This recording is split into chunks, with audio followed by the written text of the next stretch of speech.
श्री परमज्योती भगवती भगवानांचा चमत्कार. माझे नाव प्रणती दास असून मी भुवनेश्वरची आहे.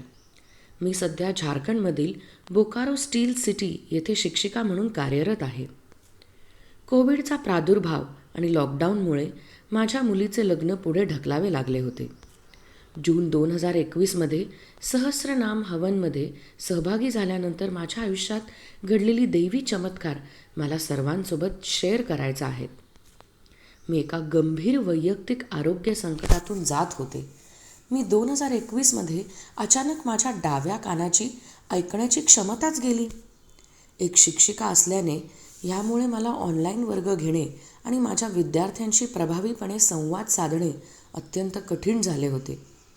सिटी स्कॅनमध्ये माझ्या मेंदूत रक्ताची गाठ असल्याचे दिसून आले. न्यूरोलॉजिस्टने सांगितले की औषधोपचाराने ती हळूहळू विरघळेल, परंतु तो प्रतीक्षेचा काळ अतिशय वेदनादायक आणि त्रासदायक होता. या कठीण काळात मला सत्यलोक येथे होणाऱ्या शक्तिशाली सहस्त्रनाम हवन याबद्दल आणि दयाळू श्री परमज्योती भगवती भगवान भक्तांच्या मनातील प्रार्थना कशा पूर्ण करतात याबद्दलची माहिती मिळाली.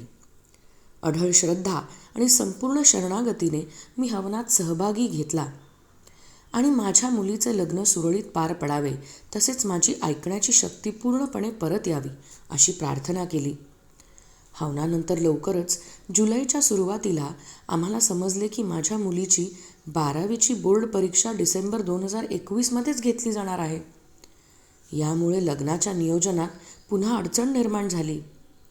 प्रार्थना आणि आशेने आम्ही कोविडचे निर्बंध पाळून केवळ 25 लोकांच्या उपस्थितीत 14 जुलै रोजी लवकर लग्न उरकण्याचा प्रस्ताव मांडला. सुरुवातीला वराच्या कुटुंबाने याला नकार दिला होता, परंतु दैवी कृपेने त्यांनी आमची विनंती स्वीकारली आणि विवाह सोहळा अत्यंत सुरळीत आणि आनंदात पार पडला. या दरम्यान मला माझ्या ऐकण्याच्या क्षमतेत हळूहळू सुधारणा जाणवू लागली. सुरुवातीला मला थोड्या अंतराने ऐकू येऊ लागले आणि काळानुसार त्यात सुधारणा होत गेली. हवनानंतर 2 महिन्याच्या आतच माझी ऐकण्याची शक्ती पूर्णपणे परत आली. मला पुन्हा सामान्यपणे ऐकू येऊ लागले, जे माझ्यासाठी एका चमत्कारापेक्षा कमी नव्हते. माझ्या आयुष्यातील हे आशीर्वाद म्हणजे दैवी हस्तक्षेप आणि श्री परमज्योती भगवती भगवानांच्या असीम कृपेचे प्रत्यक्ष परिणाम आहे. माझ्या प्रार्थनांचे उत्तर दिल्याबद्दल आणि माझे जीवन बदलल्याबद्दल मी त्यांच्या दिव्य चरण कमलांवर माझी अनंत आणि मनापासून कृतज्ञता अर्पण करते. जय बोलो अनुग्रह प्रदाता श्री परमज्योती भगवती भगवान की जय.